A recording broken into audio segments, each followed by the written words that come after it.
Hello and welcome to episode 7. I don't really know how this episode is going to go, as it seems to be the way now.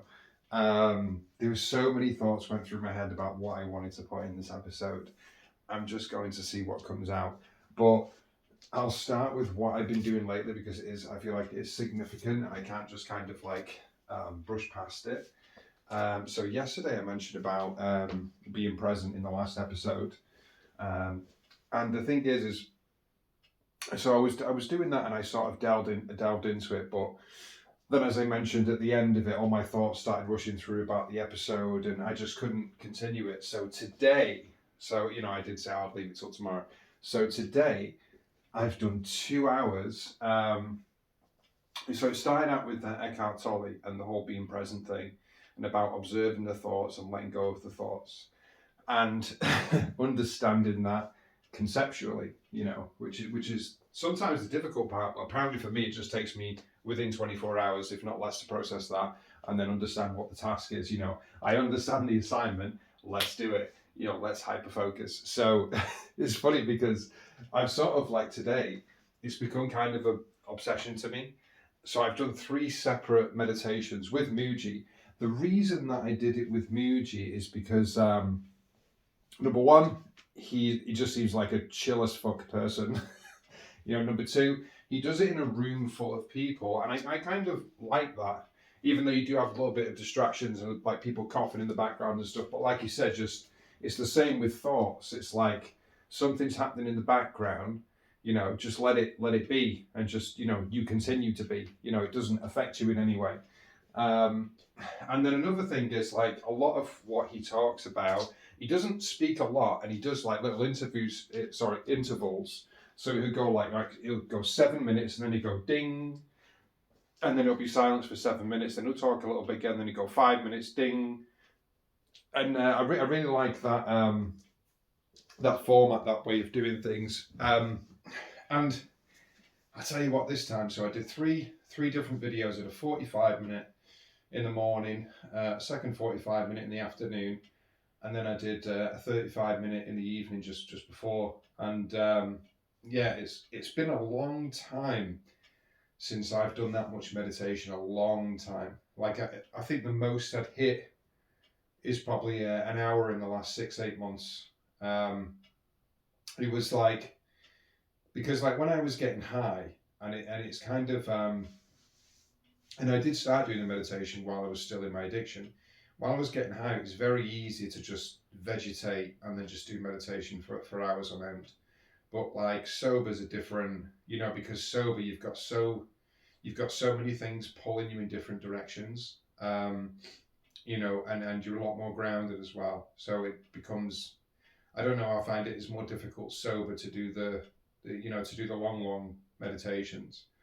But tonight, and it was a different type of meditation as well to what I normally do. So it wasn't just sitting there with a guided meditation. Even though technically Muji was guiding me, it was different. It felt different, and one of the things I wanted to talk about as well was this is I've only ever found this with one other person. So with me, I'm a person who very much dislikes repetition. I'm going to say dislike. It's not a personal dislike. It reverberates with me the wrong way. So, like, have you ever had it where you have a friend, right, and they're repeating the same story? Now, if they repeat this a second time over, it's forgivable, right? And just say, yeah, I mean, like, it's all forgivable. What I'm saying is, you can understand if they don't realize they've told one story before. But say they tell the same story twice or 3 times or 4 times or 5 times, and it's not even a story, they're just repeating the same thing, like it's an unconscious loop.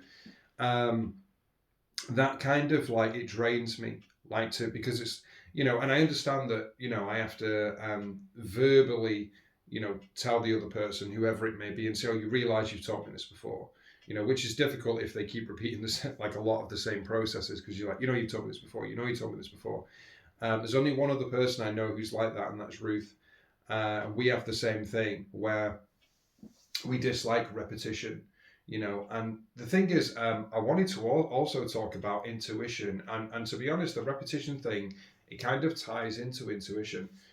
So intuition, it's really difficult. Intuition is one of the hardest things because it's like the question being, how do you know what you're following is intuition or it's just what you think you should do? You know, is it the mind or is it your intuition? And what is intuition? You know, is it following the heart? Is it following how you feel? Is it like, what is it like, you know? and to be honest, I'm 90% unsure myself, and then 10% sometimes I'm like, yes, I followed my intuition. I think with your intuition, it's difficult because it's not like following your intuition always leads to a positive outcome or a positive experience. Like there is, like for me, it leads to a new experience. Like this is the distinction that I wanted to make. So if you follow your intuition, even because sometimes your intuition will pull you towards something you're quite fearful of, it'll pull you towards something that's uncomfortable. So if you think, oh, well, if I follow my intuition, everything will feel good and work out right, that's not what it is. Like your intuition will lead you towards whatever you need in that moment or whatever, like it's your path, you know what I mean? Your path's all over the place, but it's not necessarily, like your intuition doesn't necessarily lead you to what you want because like that's the thing, what you need may be an uncomfortable conversation with someone. What you need may be vulnerability. Vulnerability is not easy. So if your intuition leads you into vulnerability, it's, oh my God, why did that happen? But the thing is that was meant to happen because sometimes we have to be vulnerable, you know. So, you know, talking about intuition, and I wanted to link it in with repetition, and this is something that I've only really realized. I've only connected the dots recently. So I really don't like repetition, as I've said. And I will mention it to someone if I feel like they're repeating themselves, right? But the thing is I, like with everything that I dislike, I have been guilty of this myself where, you know, when I talked about the main character and the side character, is that when you're the main character of a story, and you can, like, think about this when you're reading a book, right? Does the main character repeat the same thing over and over again? Do they wake up in the house every day, go to work, come back, do the same shit in the evening, then do it again? Because like if they do that, it's not a very interesting story, is it? The main character, what often happens is something traumatic or something will happen which forces them to go off on an adventure, right? And then the adventure is full of things that they've never seen, but that sort of provoke their emotions, that provoke a reaction, or, you know, like, you know, that they're like, that's the thing, the adventure is new. And this is the difference. So like for me, intuition, when you follow your intuition, it feels new. Like it doesn't feel old. It doesn't feel like repeated patterns. Do you see what I mean? That's the distinction that I make with intuition. And like I said, new doesn't mean comfortable. Actually, a lot of the time, depending on what you're doing, new means uncomfortable. But the thing is once you step through the initial threshold of uncomfortable, which is for me the cliff jump. So you're on the edge of the cliff, and this is the thing with intuition, you'll feel a pull towards something or towards someone. You'll feel a pull, and you'll be like, oh, I feel like I should go in that direction. And a lot of the time, what we do is we ignore the pull because we overthink, and I've done this so many times. You know, there was a girl sat in the field, and I felt a pull towards her, and I felt like saying to her, does it not feel a bit awkward sitting in grass that's that tall? You know, something to that degree. I think it was probably better than what I came up, but it was something to that effect, and I thought it was funny. And I felt a pull, but then my thinking mind said, there's a girl sat in like a field on her own. She doesn't want a strange man walking up to her. You know, that was my overthinking conditioning mind of like, oh, you know, this will be weird, and what if I'm perceived this way? I guarantee you, if I'd have stepped through that fear, because I did with two other people on the day, but the thing, in the evening, but the other two people, one was a woman with a dog, border collie, which I'd met before, and the other was like two 80-year-old lesbians, you know, so I went with the safer bet. I had three options. I went with the safer two, and I left the girl, and I was like, I'm not going to, you know.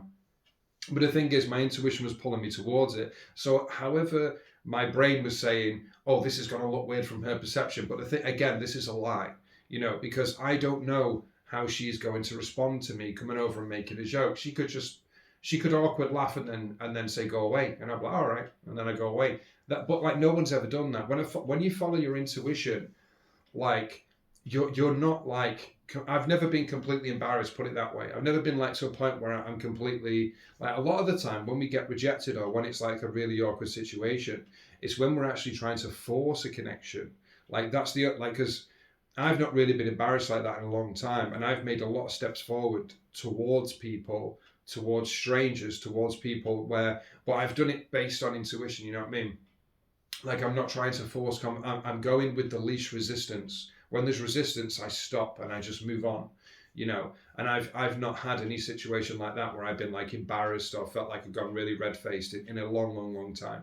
You know, and I think that was because, like I said, I was forcing myself to have conversations with people. I thought, oh, you know, I need to get out there and I need to speak to, you know.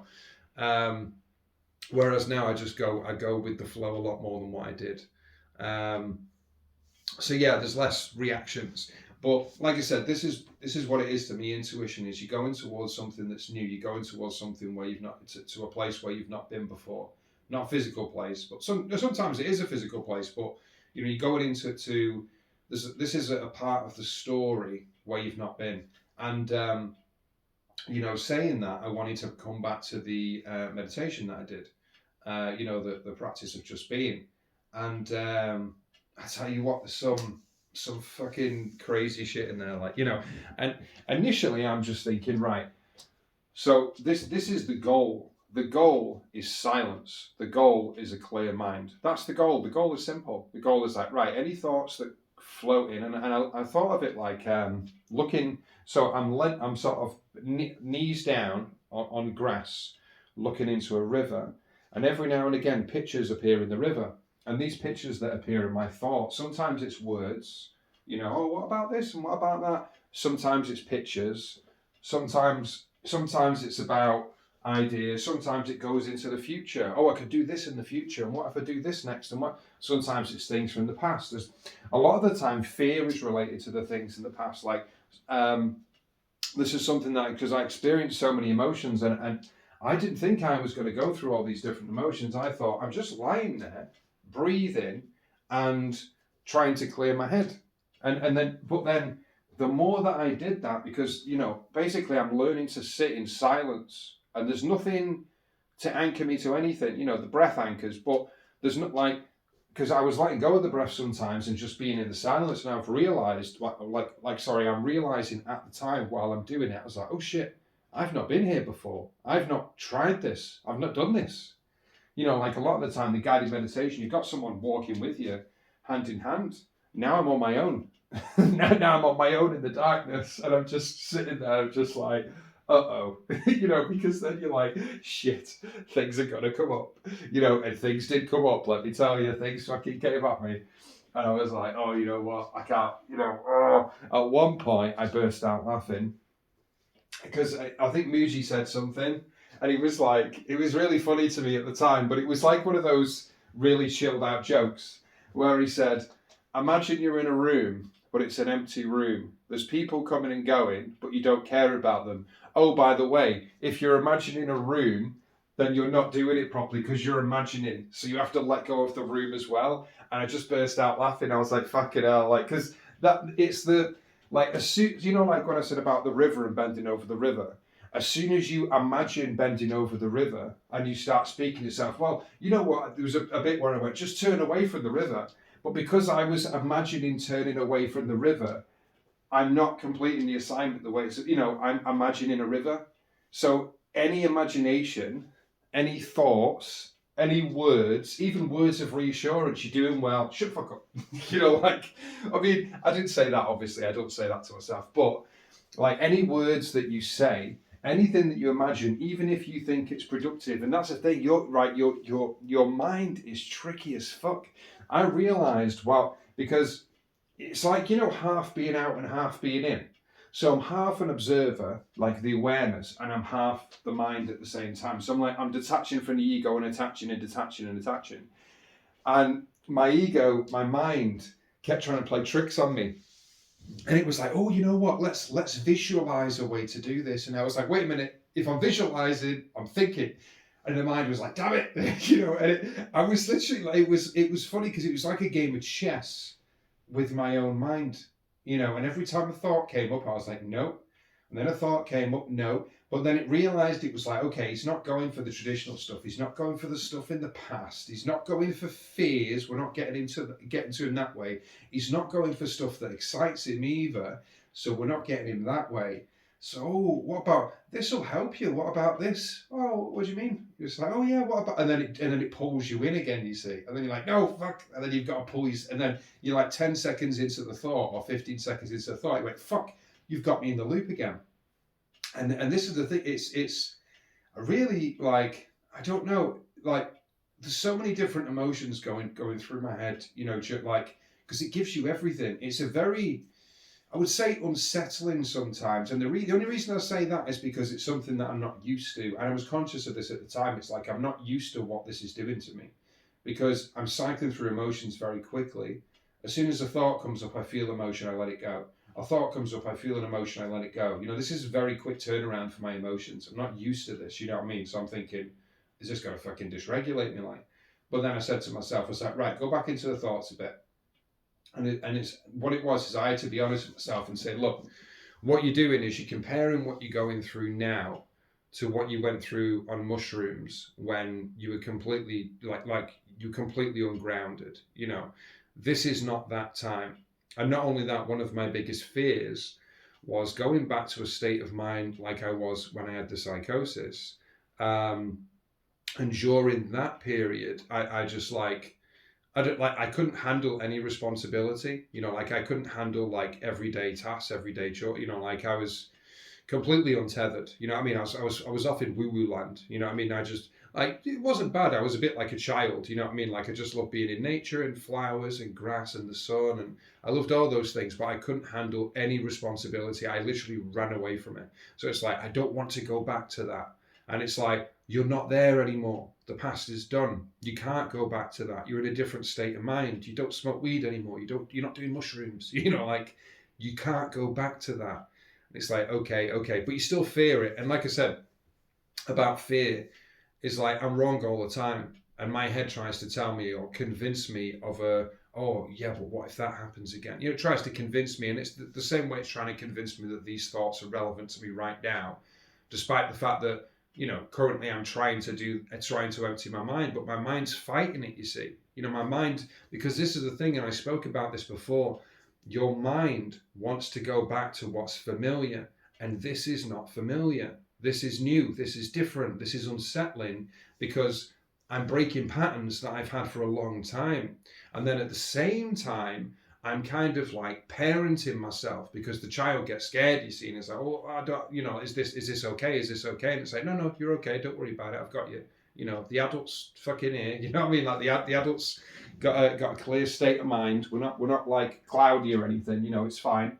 I'm with you. And not only that, you can pull out any time. You say, okay. You know, keep going. You know, so I had to laugh. And at one point, I really felt like crying, and then I sort of just breathed through it. And then what happened was something that like I didn't foresee, is that I started tapping my chest, like, you know, just like do. I just started like, it was just like a constant tapping, and I don't know why I did it. I was just going like, I just felt like that was the thing to do, and I was tapping myself, and I was doing that for I don't know. I was like, I don't even, because I didn't really have any concepts of time, so maybe a few minutes, maybe 5 minutes. Maybe 3, I don't know. And then after I finished tapping, I started, I laid my hand flat and I started going in a circular motion around my chest. Now, I assume this is like a self-comfort thing, but it's not really something that I've done before. And I'm doing this on like instinct. So I did like the circular thing. And then I used both hands on the upper part of my chest and round towards my shoulders and also underneath my armpits. And then I went down to my stomach with both hands and I was sort of like rubbing that. And I just started to become very in tune with my own body, you know. And I was, and I think I remember hearing about this as well. They talk about being mindful of the body, and you know, because that's the thing.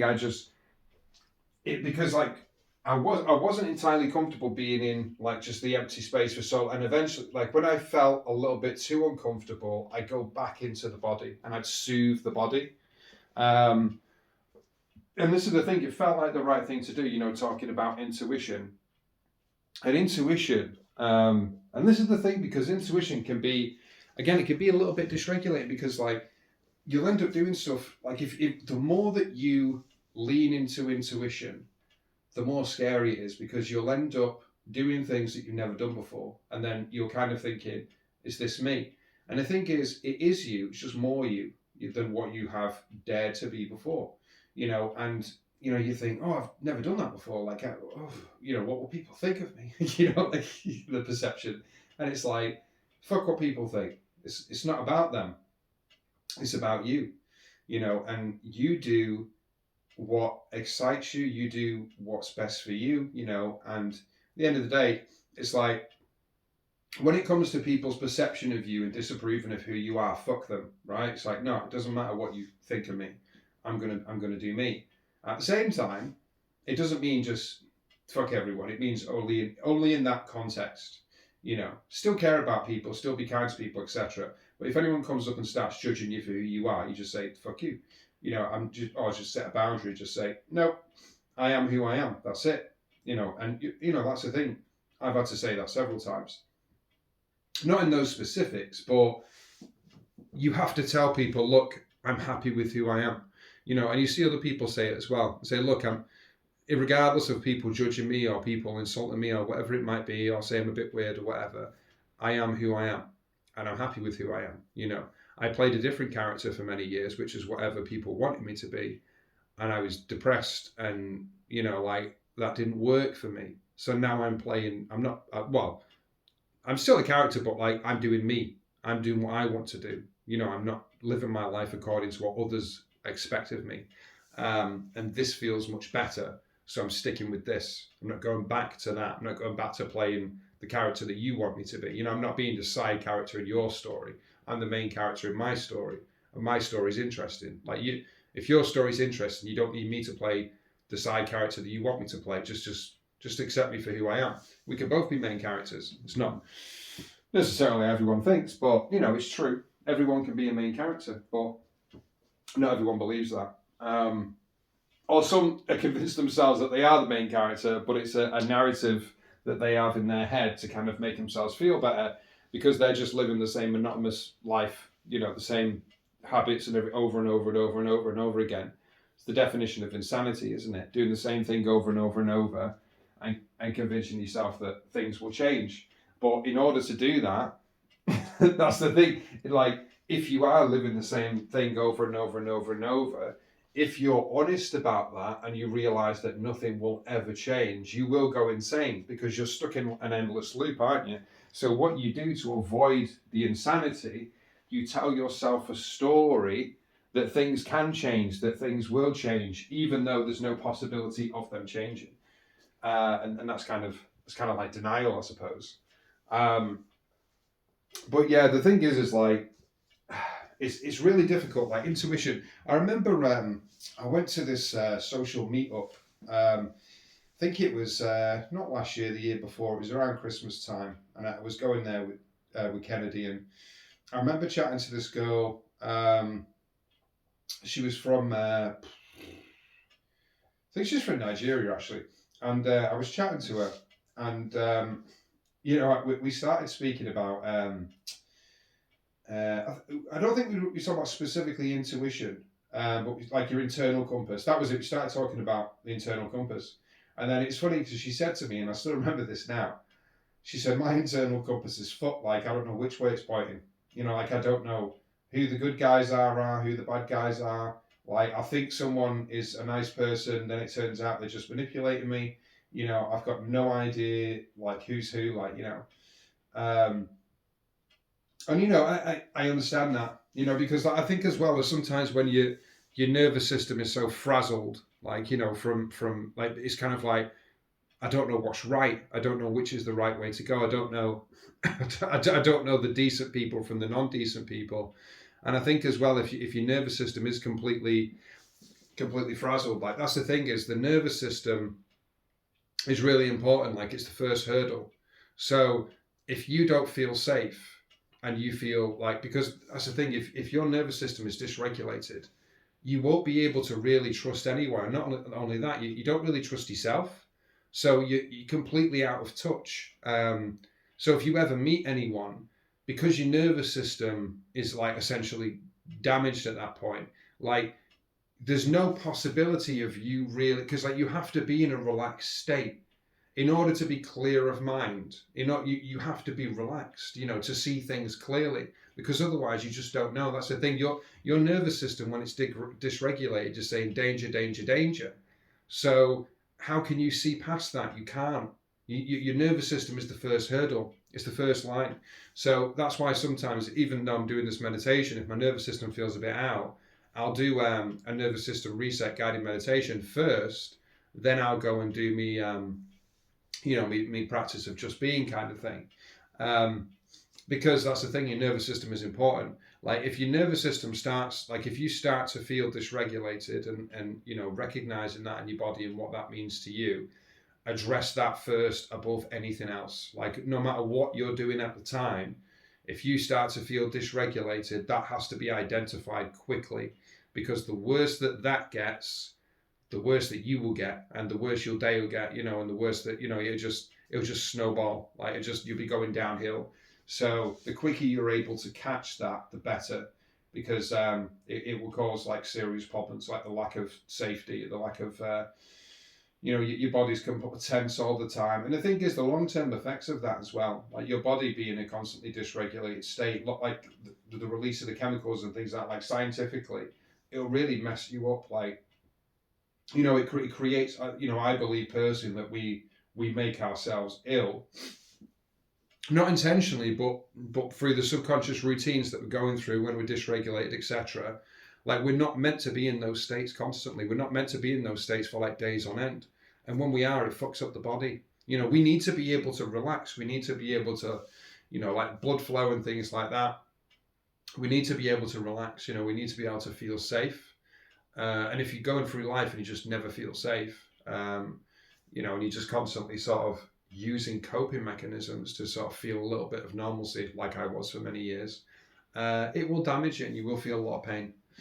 That's it's unfortunate, because I feel like that is a lot of people. And like with the girl I was talking to in the meetup, I felt quite sorry for her, because I was like, she's still trying. That's the thing. She's still like, she's gone out to a meetup on her own, which, for women is actually quite rare. A lot of the time they come in twos or threes, for safety reasons, safety in numbers.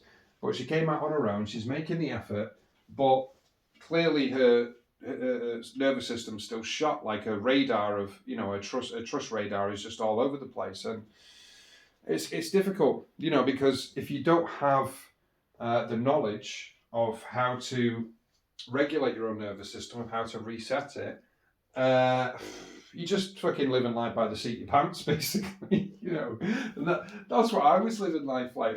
I laugh about it now, but fucking hell, like I just like, rudderless. I've got no direction. I've got no paddles. I'm at Shit Creek and I'm just spinning and floating. And I've got no idea how to paddle. I've got no idea what direction I'm supposed to paddle in. You know what I mean? Like and this is why one of my fears was going back to the psychosis, because, I was nearly like, I felt like it, because I've spoke about the importance of like, it isn't true that, but I felt like I was broken. I felt like I'd been shattered as a person and shattered into a million pieces. And then I had to rebuild myself from scratch. That's what it felt like. It was like, I don't want to go back to that, because once you've been through that and you're aware that that's possible, you don't want to go back to that. You're like, oh no, I don't want to go back there. But the thing is completely different situation now. I'm not rudderless anymore. And that's the thing. The intuition is your compass. Is your compass of where to go. Like, what direction am I supposed to go in here? That's what the intuition is for. And we all have intuition. Every single one of us has intuition.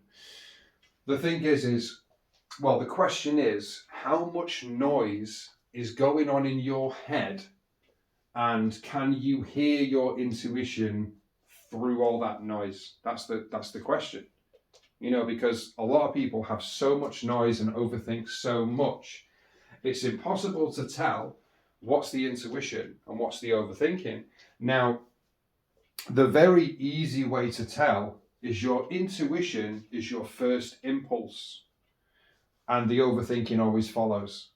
So my first impulse, you know, like with the girl in the field, was to go and talk to her and to say what came into my head. That was an impulse. It just popped into my head. Why did it pop into my head? Was there anything wrong with that? Was it weird? No. Like, that's the thing.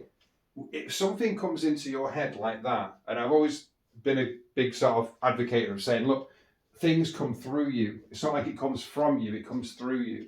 So if something just pops into your head, something random, you know, and you say you fear that it won't come off the right way. But if you're confident enough in what you're saying, it does. That's the thing. And I've seen the difference. Like if you're just like, right, I completely trust this feeling. This is what I'm meant to say. This is what I'm meant to do. Let's go and do it. Let's trust the universe. Let's go with the flow. And when you do that, doorways open up that weren't open before. Like paths, you know, like connections with people, and you know, and that's the thing. I do think that was a door that was open to me, and I didn't have the bravery to step through it. The only difference was stepping forward and stepping back, and I chose to step back. You see, you know, and what, like, specific doors, most doors only open once, so you know you get your moment. Now, it's not to say you just get one moment in life. That's not what I'm saying, because different doors mean different things and lead down different paths. But what I'm saying is, every door, the specific door, every door only opens once. So if you let that moment go, it's gone. You know, then a different door will open down the line, but the path will look different.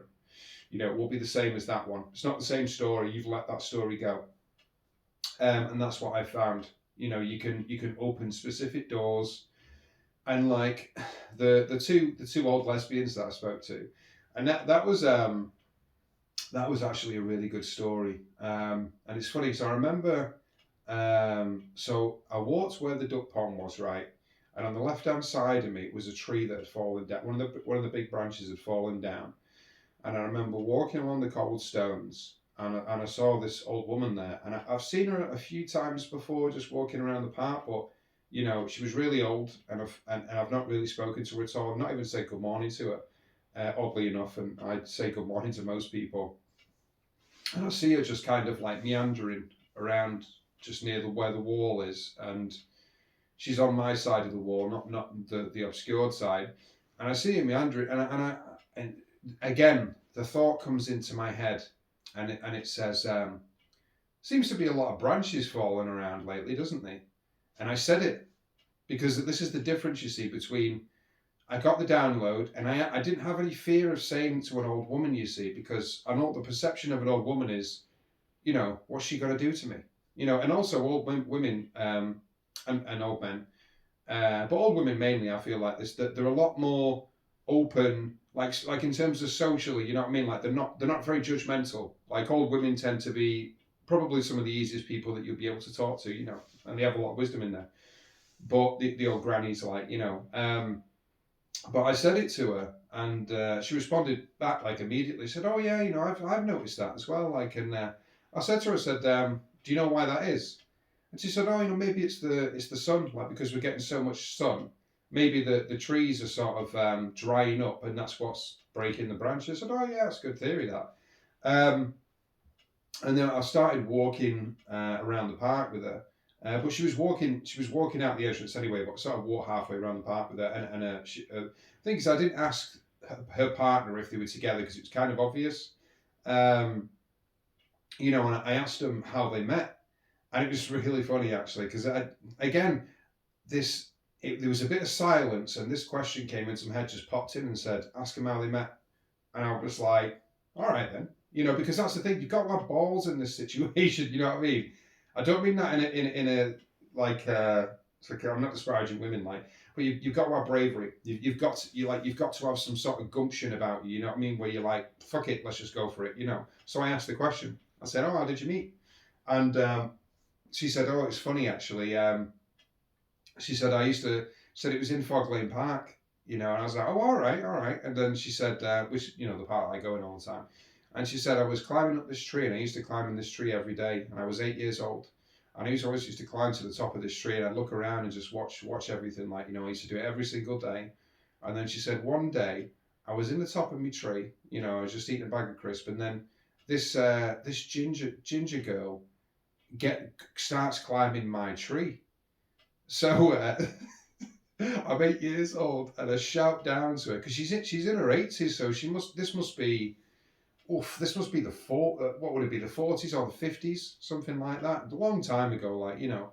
And she says, she says, "Oi, ginger kid, get out my fucking tree." And the ginger kid looks up and says, "This ain't your tree. I climb this tree all the time. You get out of my tree."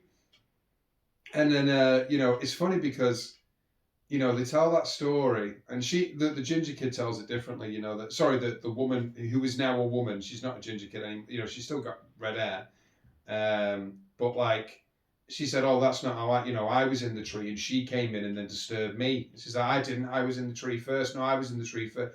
And it's funny because you can see they told a story about themselves when they were kids, but you could see the kids in the adults, and they were in their 80s. You know what I mean? Like, you could see that the way they interact with each other, and they were very like playful, but then, you know, they kind of like, "Shut up, you don't you tell him about that. Oh, I'll tell him what I want." You know, it was like bickering kind of thing, but then they sort of still kind of loved each other at the same time, you know. And the apparent, and she said, "Look, you know, she came in my tree when I was 8 years old, and and then from that day on, we sat in the tree together, and that was like what 75 years ago, you know." And that's a good story, you know what I mean? That is a really good story, and you don't get stories like that anymore. And I said to her, I said, you know, these days they'd be saying, "Oh, I met her on TikTok or I met her on Tinder." It just doesn't have the same fucking kick, does it? You know what I mean? As meeting someone in a tree. I'm not saying we all have to meet each other in trees like monkeys, but what I'm saying is like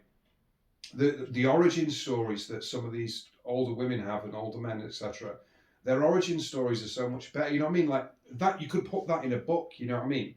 Like as main characters, you could put that in a book, and it's interesting. And this is what I've said about being the main character. It's an interesting story.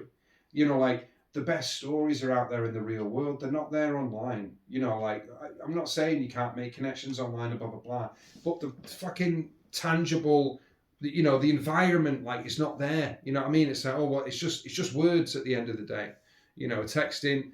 I know voices got a bit more to it, which is why I'm doing a podcast. But like, where's the, you know, or, you know, it was a sunny day, or it rained, or there was flowers surrounded in a field of daisies, or, you know, where's the fucking, you know, where's the scene? Like, you know, you've got no scene. And you know, just the madness of just meeting someone circumstantial in the park and then sticking with them for 75 years. You know, how often does that happen?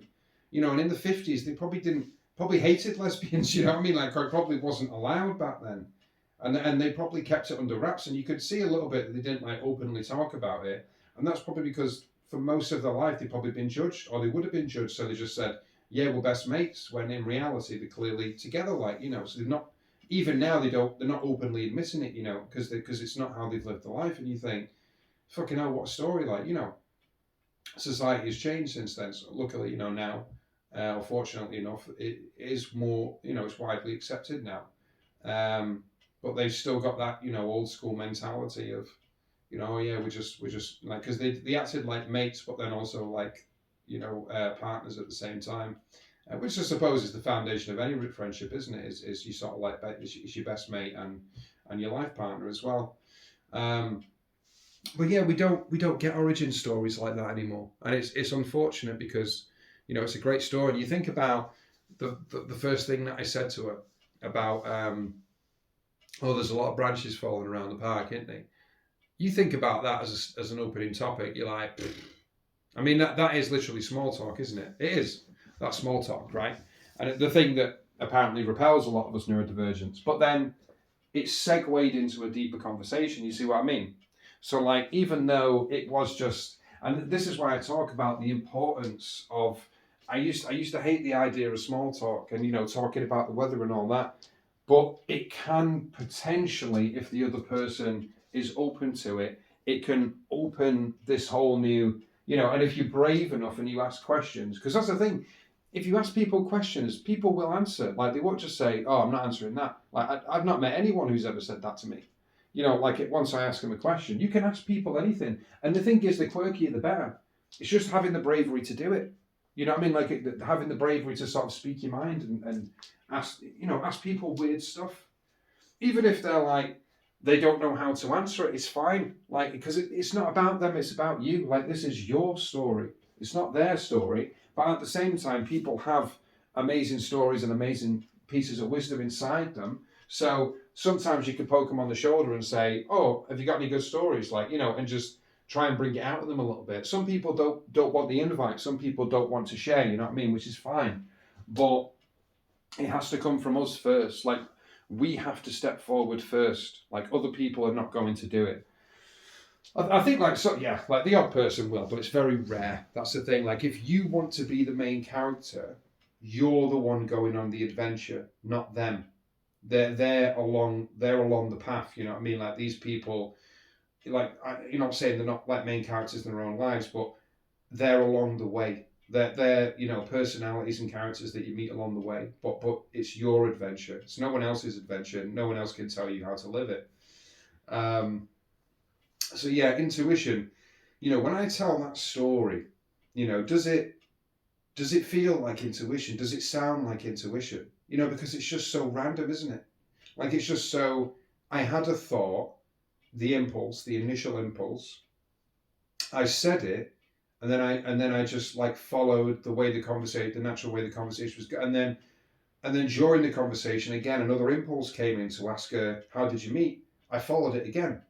That's all it is. That's all intuition is. It doesn't feel like absolute certainty. It never feels like that. It feels like take a leap of faith. And it's not like I said, you don't feel like, I know this is the right thing to do. It never feels like that. It never does. It always feels a little bit uncertain, a little bit like, should I say this? And I hate the word should, but that's the way your mind thinks. What if they think this, or what if they think, that's the overthinking brain. But the thing is, some of the best things that will ever happen to you, you have to just do, and you can't justify it to yourself in words. It's just something that you have to do. Like, you look on a small scale, like the thing I was doing before with the tapping, and the thing I was doing with that's just based on intuition. Like, no one's telling me to do that. Like, I'm not following some sort of self-help guide, or someone is saying, "Oh, this will be really good for you." I know that the Qigong, I know they do, because I've done that before, where they do the tapping and stuff like that. So I know it exists, don't get me wrong. But the way I was doing it, and the way I was just doing it at that specific time and all that sort of thing, I just followed what I felt was right. You know what I mean? I let go of control. And that's the thing, to be able to follow your intuition, you have to let go of control. It's not an easy thing to do. That's the thing. I'm not saying that, oh yeah, it's easy, just let go. Because it's something that I've had to continually, like every single day, I'm continually trying to do it. And I still face fear, and I still sometimes don't do it. That's the thing. Like, it's not like, when someone says, "Oh, they're a brave person," doesn't mean they're brave all the time. Like, they have moments of bravery where they step through fear. But like, I have moments of bravery, but then I have moments when I'm a coward. Like, I have moments when I shit myself and run away. So it's like, no one's brave 100% of the time. So if you think people are just, "Oh, they're just always brave," no, everyone, like, even monks, I listened to some videos about, I don't know if you've seen him on Instagram he's got like he's got to describe him having a bald head. Every monk has a bald head. I forget his name, but he speaks quite a bit on philosophy and stuff. But even he says, like, I still feel fear. I still feel uncomfortable at times. Sometimes I don't follow my own advice. That's a monk. And that's one who's like fucking up there with philosophy. Like, he's like a really wise monk, But that's a monk saying, I still feel fear. I still feel uncomfortable. I don't always do the things that I'm supposed to do. So that's the thing. I think that sometimes we forget, like, what it is to be human. Like, humans make mistakes. Humans feel fear. Humans feel, and like when we look at someone else and we're sort of presented with a picture of their life, through Instagram or through Facebook or whatever it is, it's less than 1% of who they are. And not only that, they're presenting an image to you. They're presenting a very small bit, like that, like whether it's photoshopped or whether it's just that funny one about the holiday program when they show the beach and then they turn around and it's like there's shitty airports behind it and it's like it just looks like a crap hole. There's rubbish everywhere, and that's essentially what social media is. It's like you point the lens in the best angle at the best, like you try and make it look as good as possible. But if you were to point it somewhere else, it might not look great. You know what I mean? And then people are seeing that and thinking, wow, like their life is just amazing, isn't it? Their life's just, oh my God, is that every day? Some people go on one holiday a year and then drip the photos over the year to make out like they go away. I mean, I just think that's fucking sad. But, in order to sort of like present a false view of what their life is. But then other people will see that and it'll get them depressed because, comparison is a thief of joy anyway. But obviously not everyone knows that, and they'll compare themselves and think, well, why is my life not like that? It's like, no one's life is like that. That's bullshit. You're and that's the thing is like they're still human. They're not like how many people really show you like the raw side of themselves? Because I know for a fact, I've been on Threads for a long time. It's rare as rocking horse shit. It fucking really is. For someone to show how many people have cried in front of camera. You know what I mean? Because I have.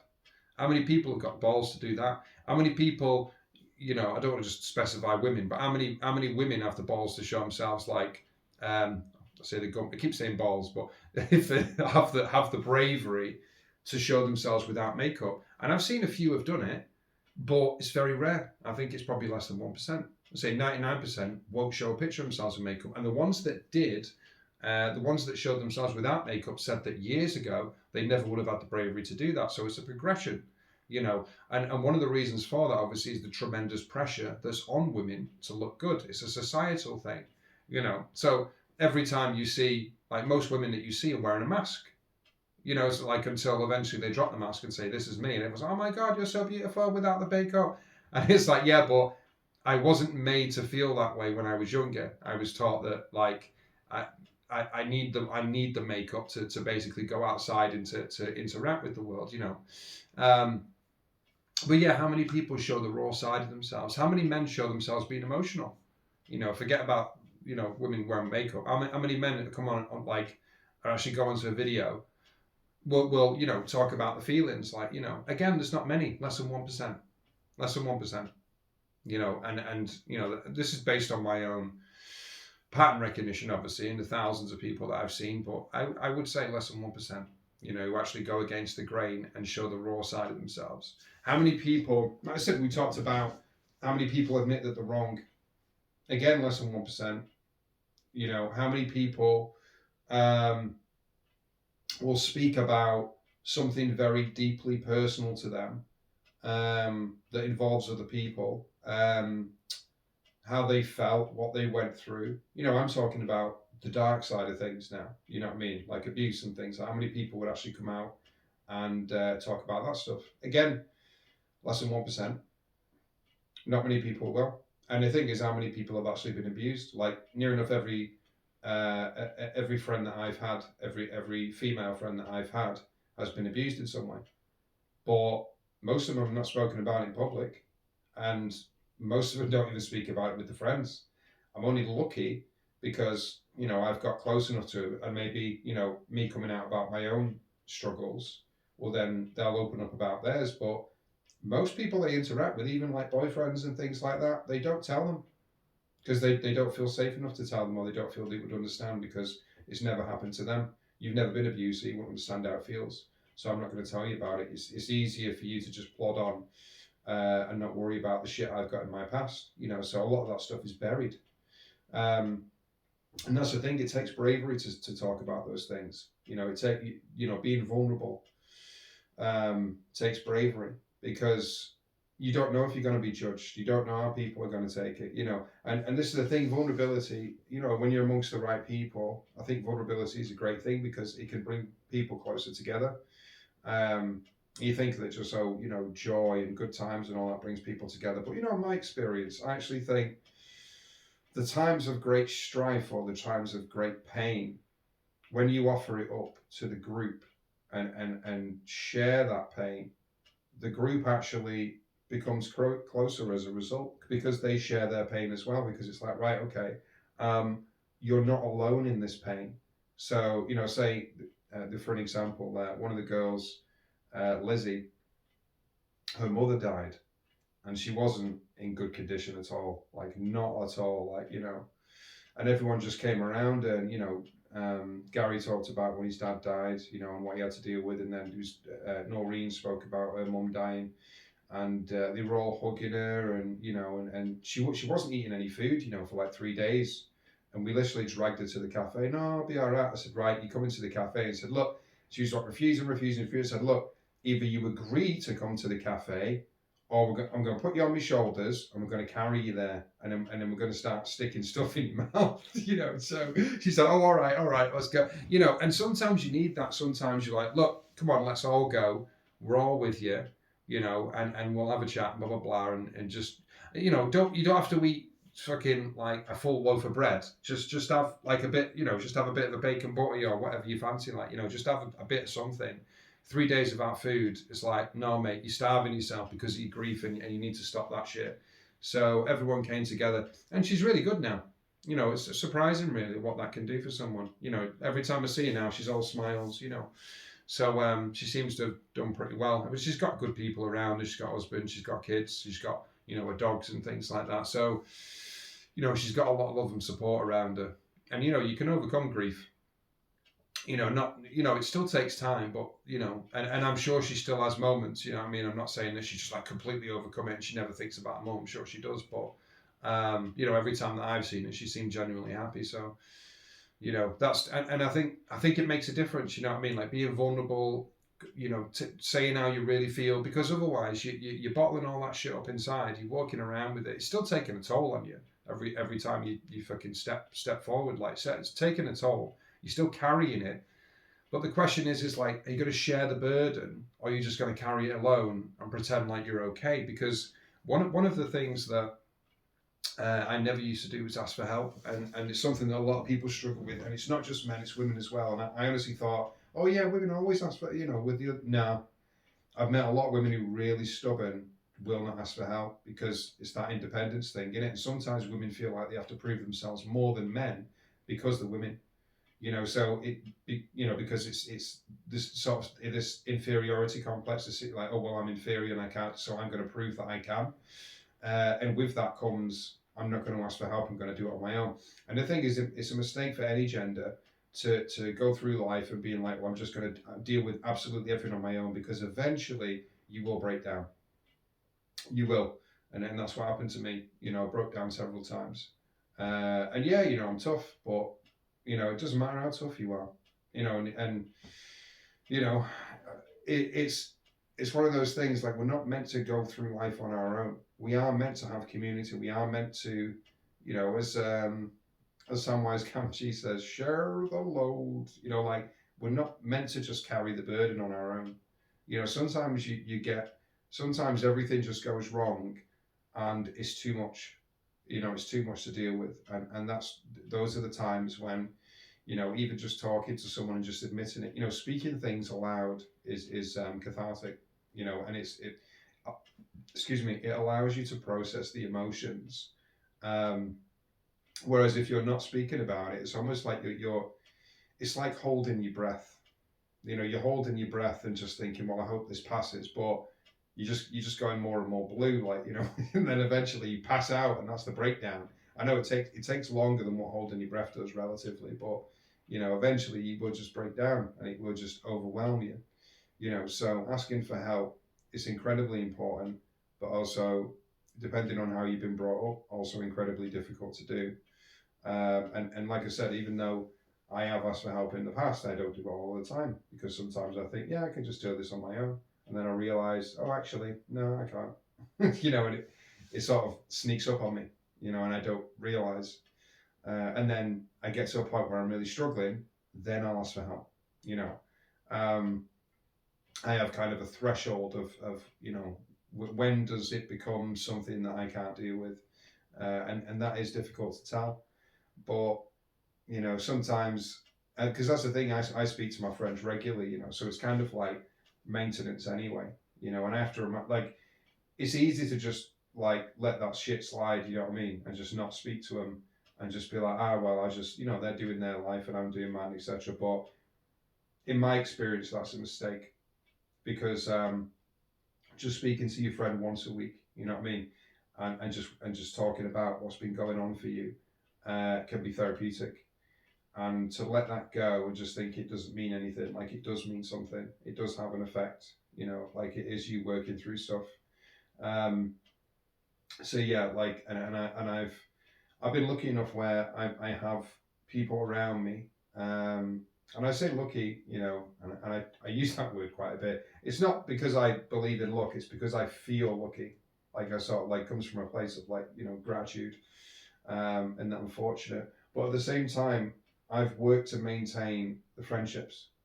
So like when Ruth first became pregnant and she was like under fire from several directions and her body was like all over the place and she's throwing up and everything, I made a lot of effort to keep maintaining the friendship and she had the new boyfriend and everything as well. So I'd leave her voice notes, I'd keep her updated, I'd leave her little pictures of places I went and stuff, and because she detached for a little bit, and I was like, I'm not going to let you detach. I refuse. I'm just going to fucking harass you till you come back. And that's what I did. And she did come back. She did come back, and sometimes that's what you've got to do. Because it's like, no, like, we're friends forever and that's it. So, you're going to put up with me whether you like it or not. If you don't like it, block me. You know what I mean? I'll just say I was too much, but she didn't. She just, it wasn't a case of, she didn't like me anymore or she didn't like, it was a case of life had become slightly overwhelming for her. She's got, but then, and sometimes you get a bit lost in the stream. And I think that's what had happened to her. And then I think, I started leaving her voice notes and things like that. And, because I couldn't get through to her on the phone. So I just kept her updated. And eventually she would get round to it. And eventually she pulled herself back, to where she was like, oh, okay, like, and I was honest with her as well. And I said, I feel like you're sort of pulling apart from me. We don't speak like we used to and all that, and she said the same thing. She was honest with me and she said, yeah, I can feel that as well. Like I don't like it, but there's been so much going on, blah, blah, blah.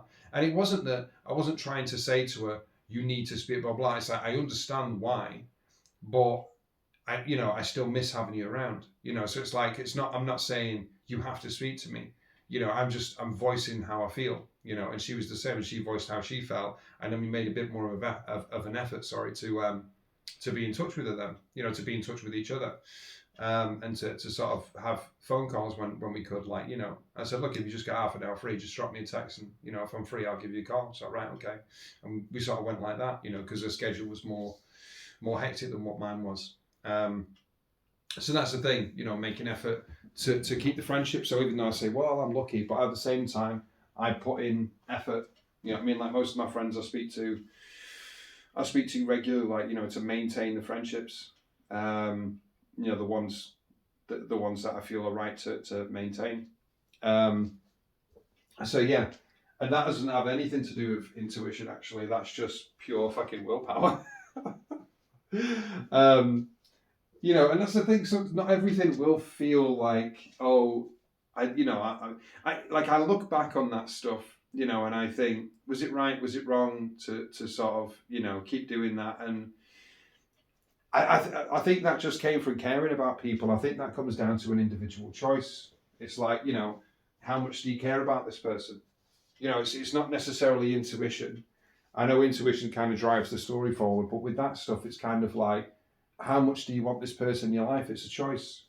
It's like, do you want to stay connected? It's easy to drift. It's easy to avoid. It's easy to just not message someone or not send them a picture or not keep them updated or not send them a voice note. It's easy to not do those things. That's the easy option, but it's like, do you want that? Do you want them? Like, are you okay with this drifting?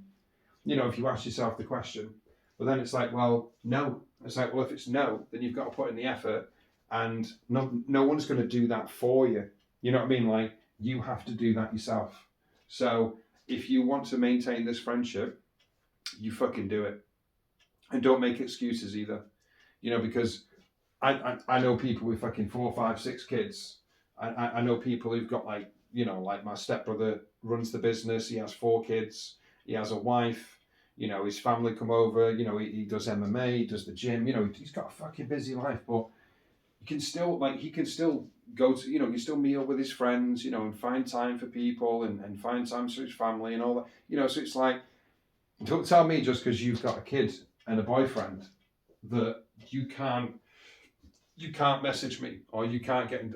That's nothing to do with like, like external circumstance. That's a mental thing, but sometimes we have to overcome that for the people that we love. Whether we feel like it or not, it doesn't matter. It's not about, oh, well, I don't feel like messaging someone. I don't feel like it. It's like, yeah, well, so fucking what? Just drop a message and just something small. It's an input. That's the thing. Yoda said it, didn't he? He said, do or do not. There is no try. You either do a thing or you don't do a thing. And that's all it comes down to. It's got nothing to do with feelings. And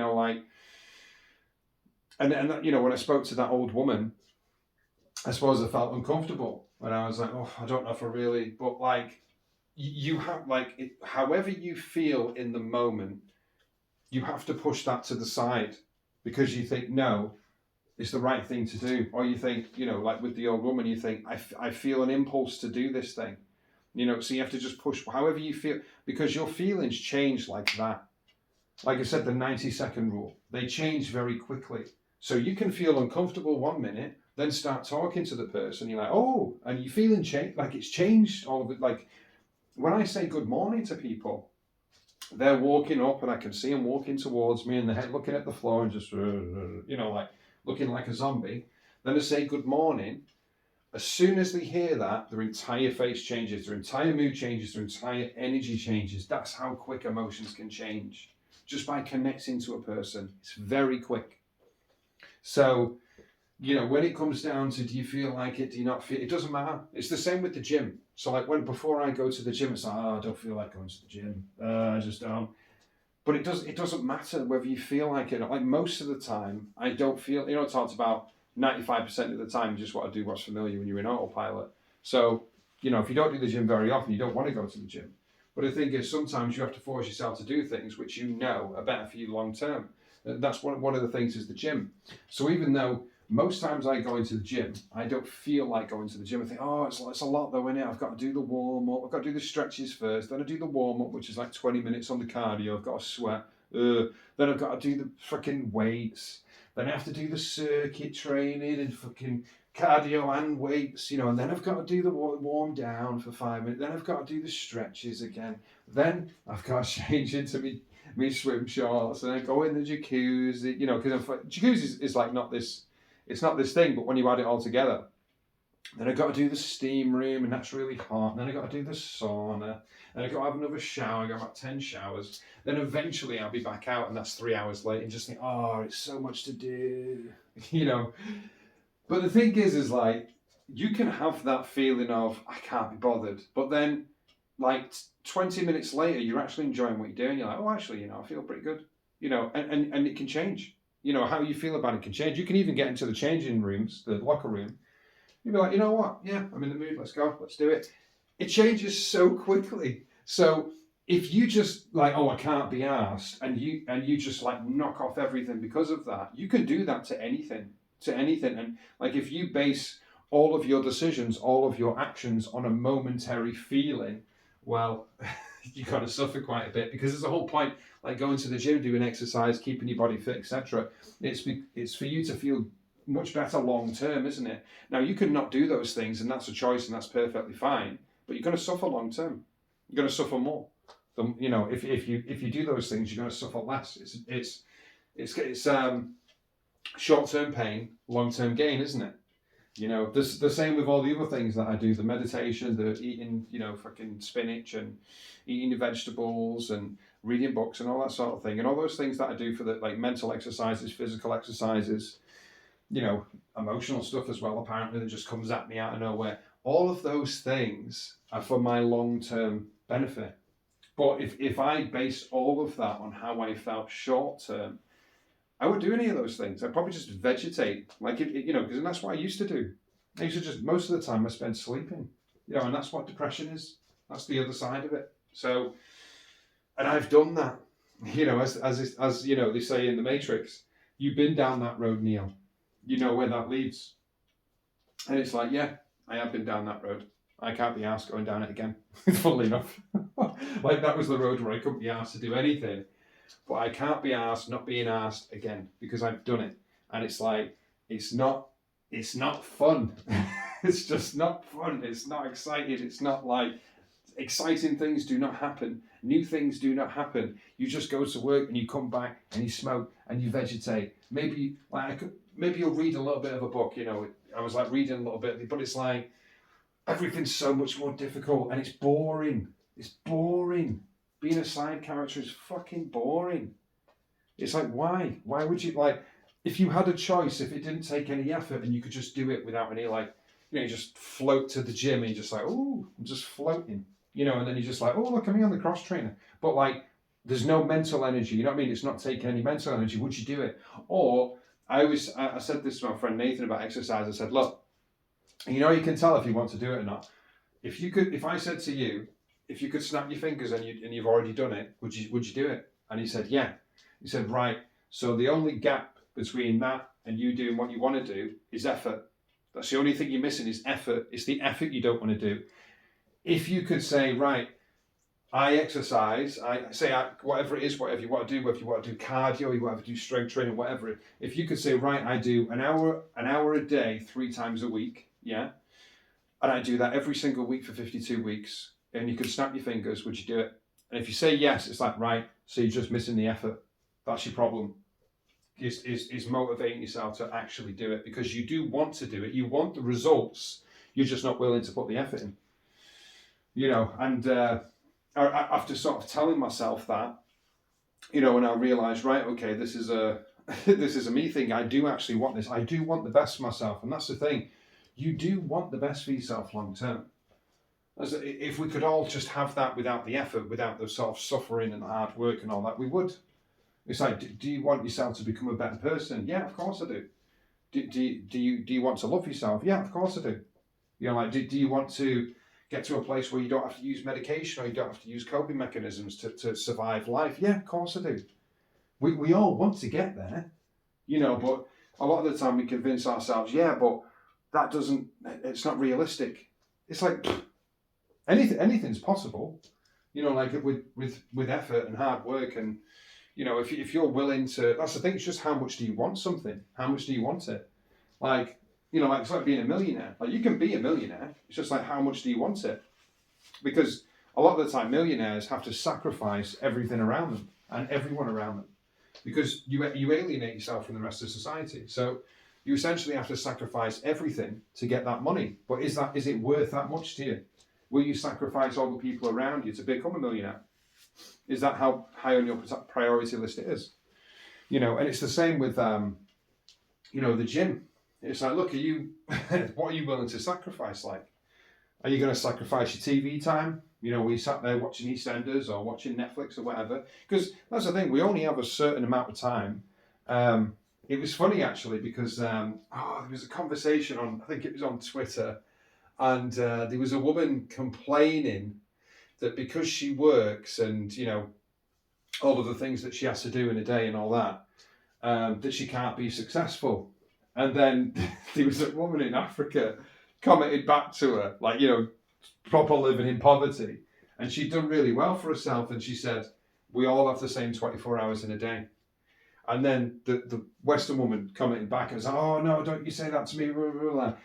But it's true, isn't it? We all have the same 24 hours a day. What we do with those 24 hours, that's the question, isn't it? Because whether you're a man or whether you're a woman, there are success stories, for both. There are success stories for everyone, you know what I mean? Everyone had so it's not like, oh, well, because I'm a woman, it's harder for me and society oppresses me, etc. But it's like, yeah, but what about the women who've literally come from the slums and built themselves up from nothing? Well, what is it? What, you think they're more intelligent than you? You think they worked harder? Because the thing is, working hard is a skill that you can learn. You know, you're not just born where you're like, oh my God, they just work hard at everything. I suppose like you could say ADHD is a bit like that, but that comes with its own problems. But this is the thing is like, there's nothing that anyone can do that like, like if you want something really badly, you know, then you can do it. You know, it's not to say like, you know, I say that about neurodivergent people because I honestly think that we can. I honestly think that we can do sort of anything we put our mind to. At the same time, we are born with these gifts, with these certain talents that we have, and I think we all have like a specific purpose. But the thing is, the specific purpose that we have, whatever it may be, that's the thing we love to do. So the thing that we're born with, that we're great at, that's the thing we love. So we don't need to try and do something that we're not meant to do, because the thing we're meant to do is the thing we're most excited about anyway. It's the thing that brings us joy, the thing that brings us fulfillment, you know. So we don't need to run off and like, you know, if you're meant to be an artist, you don't need to go and be a builder, you know, because like you're meant to be an artist and you're meant to be successful at it, you know.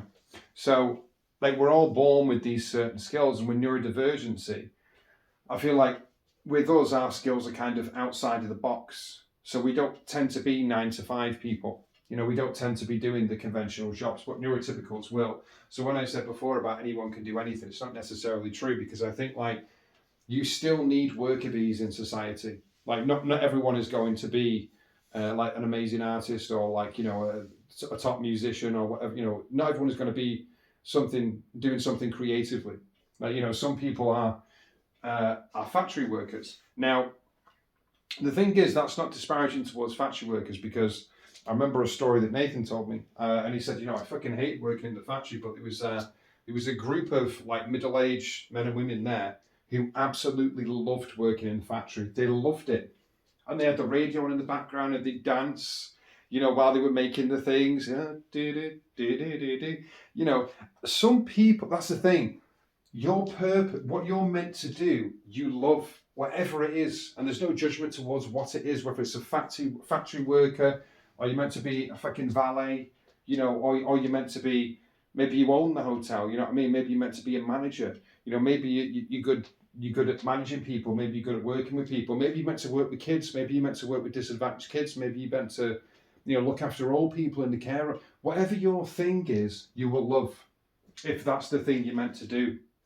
But if you go and do the wrong thing, you'll be miserable.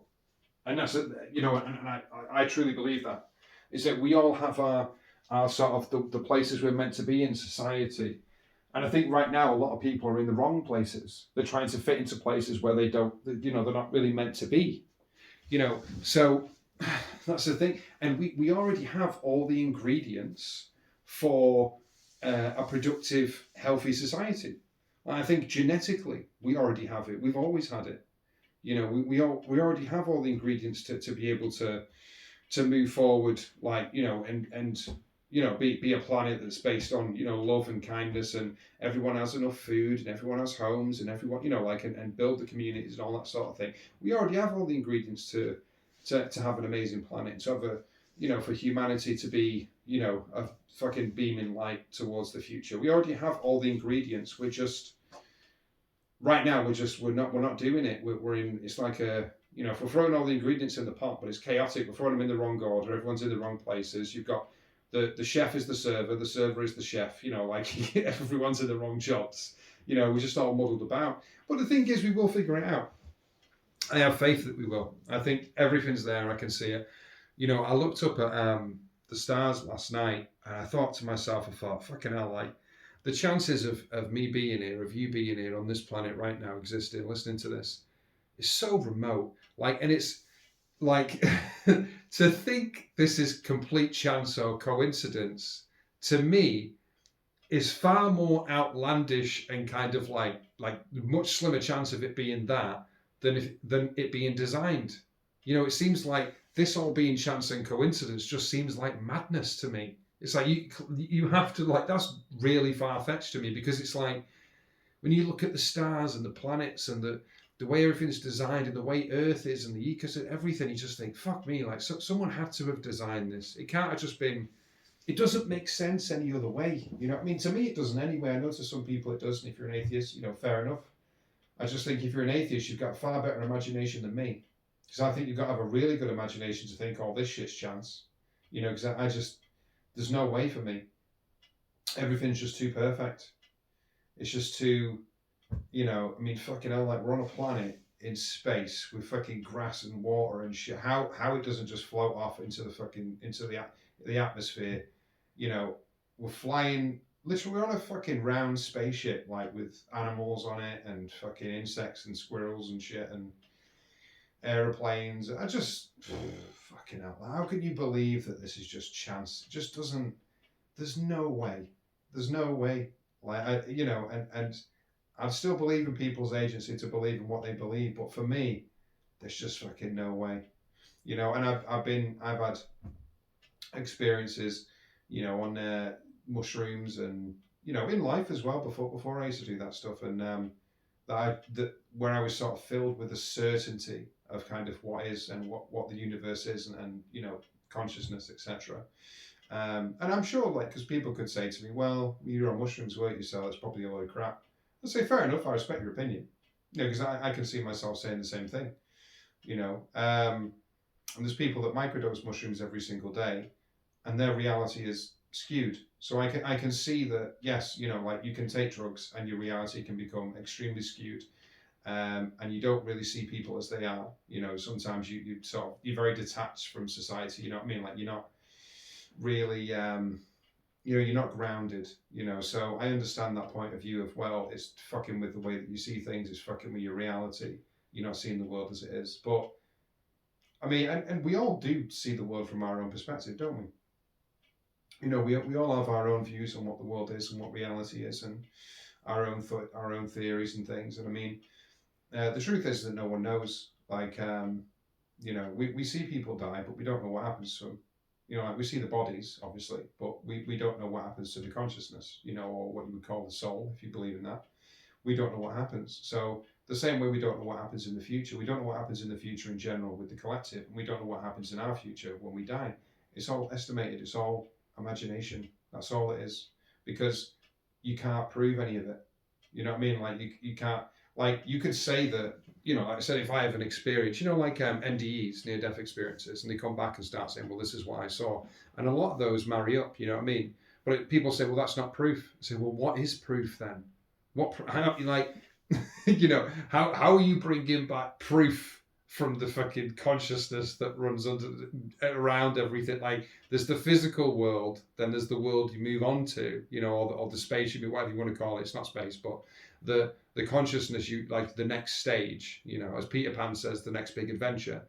There's that, but it's not the physical world is, and it's not separate, but like it's on a different plane. So it's like, how do you expect me to bring back proof? Like it doesn't, because NDEs are as close to proof as what you're ever going to get. They're people that have actually died.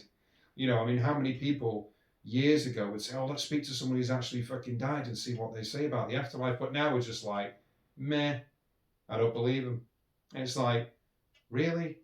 Why would they lie? There was a guy who was, I think he was like this staunch atheist. I remember reading about him, and he was a physician. He didn't believe in anything to do with fucking spirituality or God or anything. He ended up dying for 5 minutes, came back and just completely changed his views. He was like, yep, you know what, there is an afterlife. And he was like, because it's, and he wrote a book about it. And it's like, fucking hell, mate, what more proof do you want? Like, it doesn't, the guy was in his profession for like fucking 30, 40 years. He was like a top, like physician. And it was just, he's just plodding on, fucking steady Eddie, you know what I mean? And then he dies, he comes back and says, he quits his practice and then writes a book about spirituality. I just don't, what more proof can you, like, it's just insane, mate. Like, fine, all right, but I think in order to like completely deny all of that, I think you have to be in denial to a certain degree, because like, like if someone tells you a story, fair enough, they can lie, but there has to be some degree of trust, some degree of believability. There has to be a distinction that you can tell, whether that is based on intuition or based on a feeling, between a person who's telling you a story that's the truth and a person who's telling you the story that's a lie.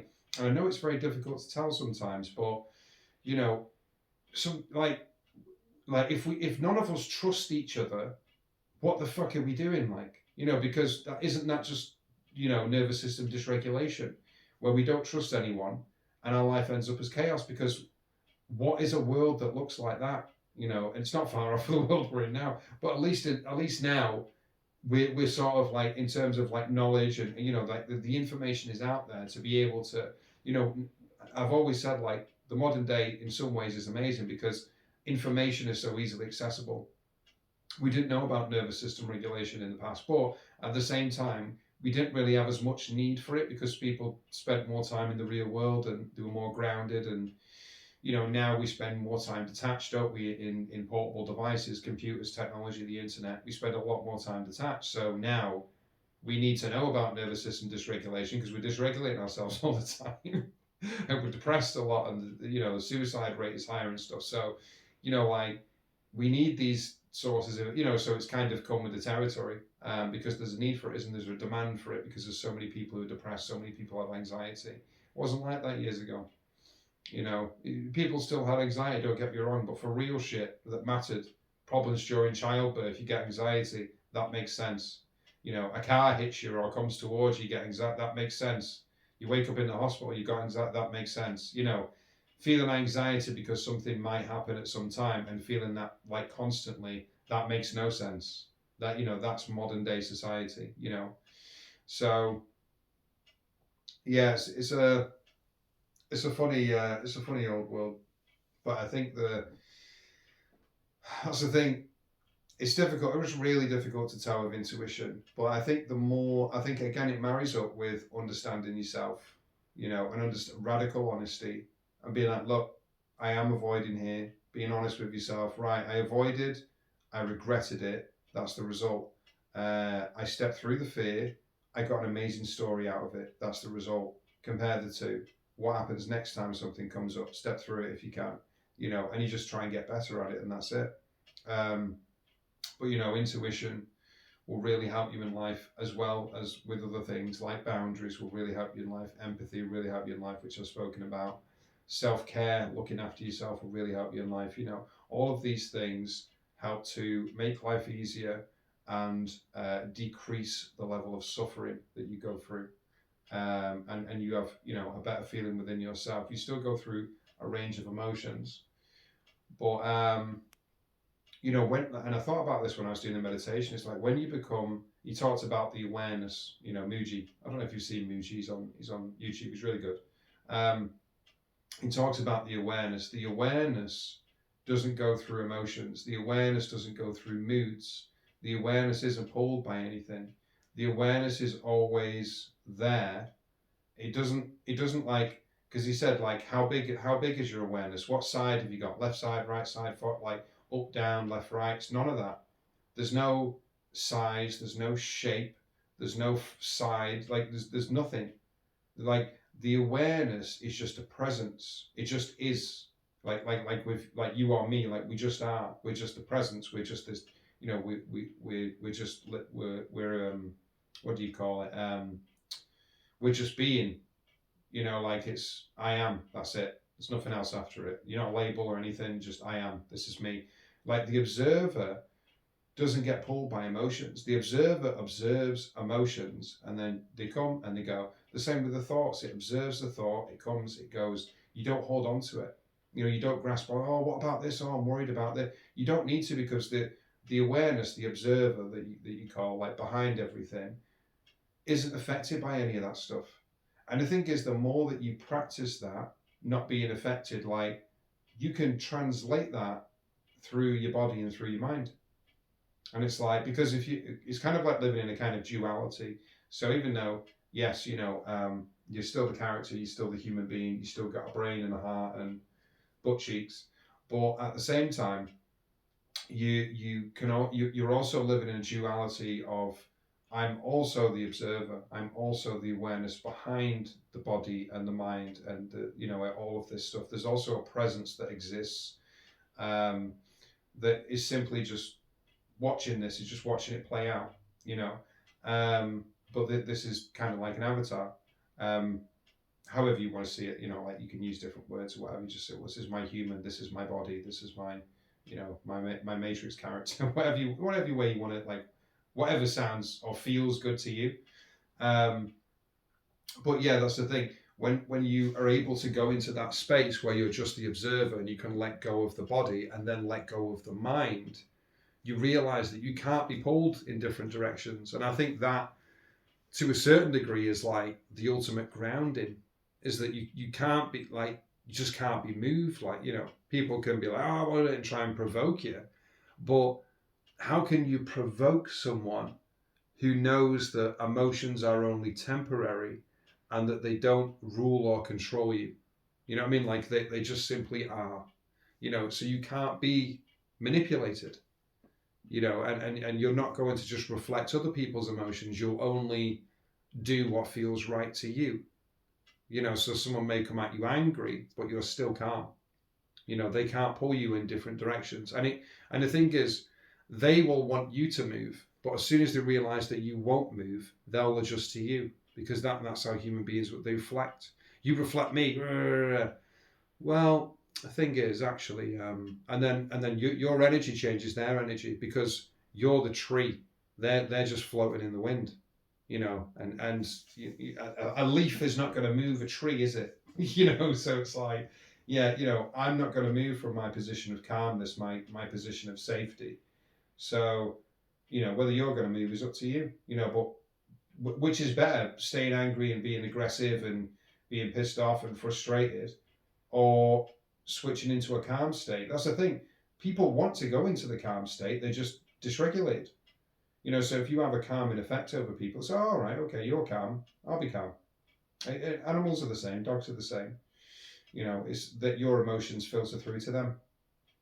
So yeah, it definitely has a lot of benefits in life.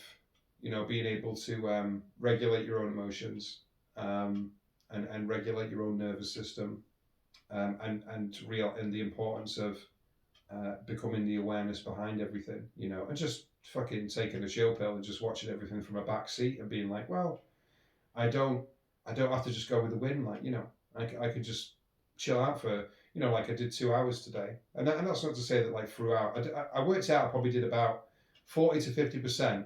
I was going into thoughts, and 50 to 60% I was, and my mind was clear. I had no thoughts. That was my estimation as I was going. Well, I was actually thinking about it while doing it, and that was part of the 40, 50%, because you're not meant to think, are you? But yeah, I thought I was happy with that. It was over 50%. I think maybe 55%, maybe 60. So I'm actually quite happy with that, because I've not done it very often, you know. So for a first time goer, you know, it was pretty decent for me. So I'm happy with that. And some emotions did come up, and I'll be more aware of that next time, that, you know, some emotions can come up. It's like, yeah, just feel them, let them go. You know, it's all part of the process. And I knew that at the time I was processing emotions in a way that I'd never processed them before, like in real time when I choose to, not delayed when I'm waiting and trying to figure out what the emotions are and all that. Like, this was taking time for myself, sitting in the silence and letting all the emotions run through me. Like, you know, like I said, at one point I was just laughing, and I couldn't stop smiling at one point. My mouth felt like it was glued upwards, and I actually started to panic a bit. I thought, am I just going to be smiling for the rest of my life? But then eventually I relaxed again, you know, because I felt tense when I smiled, you know, for too long. I felt tense, like I don't like this, you know. I was fighting it. And then eventually I relaxed my body, and the smile went, and I went relaxed again, you know, because I was fighting it, you know, I was resisting. So yeah, I think it's really interesting, you know, day today and evening. I suppose this is like a little bit about intuition, but there's also a lot of other things. There's also a lot of other things in here as well. A little bit of last episode just being, and the meditation. A few stories in there stepping through intuition. So I probably will call this intuition, but there's a lot of different things in here. But yeah, as always, thank you so much for listening to this episode. You know, I'm still cracking on and still doing the episodes, and I'm still determined to finish season 1. You know, so I don't know how many episodes are going to be in, whether it's 10 or 20 or 30 or whatever, but I'll know when I transition into the next phase, and then I'll call that season 2. You know, so it will have a structure. Excuse me. It will have a structure to it, like it will be like, you know, chapter 1, chapter 2, and then something significant will change, and it'll be like a new sort of like a story arc, if you will, like they do in anime, where it's like this is the first arc, and then the second arc is going to come, and that'll be different, and I'll know when it's the second arc, and that'll be season 2. So yeah, I'm excited about continuing. I'm excited about doing. I'm still doing these episodes as much as I can, and the different topics, and I do sort of stick to the topics, but then also veer off a bit, that's just me. That's just what I do. Go towards what excites you. Go towards where the emotions are. But yeah, I hope you've enjoyed this episode. Thank you so much for listening, and yeah, I'll see you on the next one.